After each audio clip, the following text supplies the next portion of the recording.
মাছের মাথায় মাছের পোলাও, কেমন না ব্যাপারটা? চলেন দেখা যাক কী করা যায়। শুরুতেই দেখতে পাচ্ছেন আমি একটু বড় মাছের মাথা খুব হালকা করে ভেজে নিয়েছি। আর এই তো এখানে একটু অল্প পরিমাণ প্রথমে সরিষা তেল নিয়েছি, কারণ পরে আবার সরিষা তেল দিব। এখানে সরিষা তেলের মধ্যে আমি শুরুতেই তেজপাতা, লং, দারচিনি, এলাচ একটু হালকা ভেজে সাথে পেঁয়াজ দিয়েছি। এখানে আমি 2টা বড় সাইজের পেঁয়াজ দিয়েছি, পরে আবার পেঁয়াজ দিব।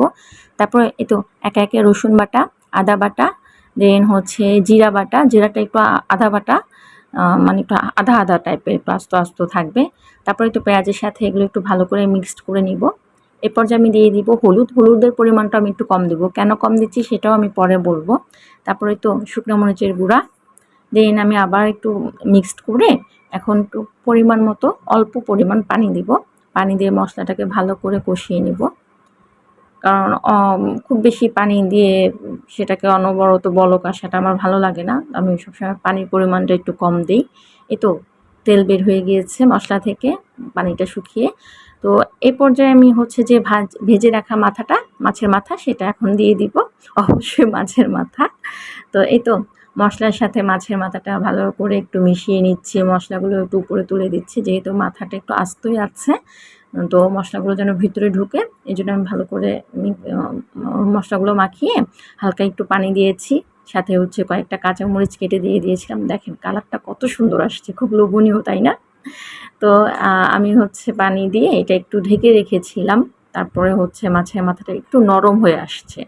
এ পর্যায়ে আমি আপনাদেরকে দেখাচ্ছি যে খুঁচুনির সাহায্যে আমি কিন্তু মাথাটা এখন ভেঙে ফেলবো, মাছের মাথাটা। এই তো একদমই ভেঙে ফেলবো, একদম আস্ত রাখবো না, একদম ভেঙে ফেলবো। একদম মাছগুলো মাথা থেকে একটু ছাড়িয়ে নিচ্ছি, এবং এটা আমি মশলাটার মধ্যে একটু খুব ভালো করে ভাজা ভাজা টাইপের করে কষাবো। এবং আমি এখানে আবার একটু পানি দিব, কারণ মাথাটা আরেকটু ভালো করে কষাতে হবে, একটু ভাজা ভাজা টাইপের করতে হবে। আর আমি এখানে কিন্তু 2 কাপ পরিমাণ সরষের তেল ফ্রাই প্যানে গরম করে দিয়ে দিয়েছিলাম, যেটা স্কিপ হয়ে গিয়েছে, আমি দেখাতে পারিনি। তো এই তো আমি এখন একটু পানি দিয়ে দিয়েছি, এবং এটাকে আবার খুব ভালো করে আমি কষাবো। খুব সুন্দর করে কষাইতে হবে, যেহেতু বড় মাছের মাথা। দেন এটা থেকে খুব সুন্দর একটা ঘ্রাণ আসবে, এবং পানিটা শুকিয়ে যখন আবার এটা থেকে তেল বের হয়ে আসবে।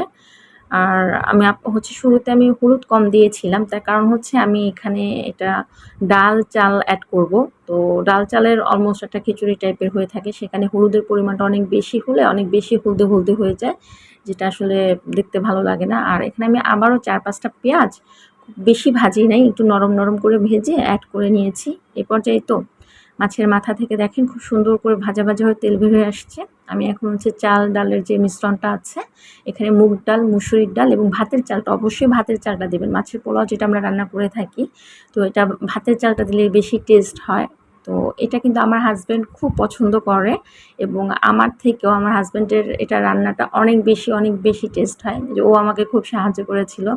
আর এই তো হয়ে গিয়েছে, যেহেতু মাছের পোলাও আমি এটার সাথে অনেক বেশি কিছু করিনি। এখানে আমি ডিম ভাজি করেছিলাম, লেবু, আর এখানে পেঁয়াজ দিয়ে আমি একটা সালাদ টাইপ, মানে একটা ভর্তা টাইপ বানিয়েছি। এটা আমি যশোরের একটা আন্টির কাছ থেকে শিখেছি।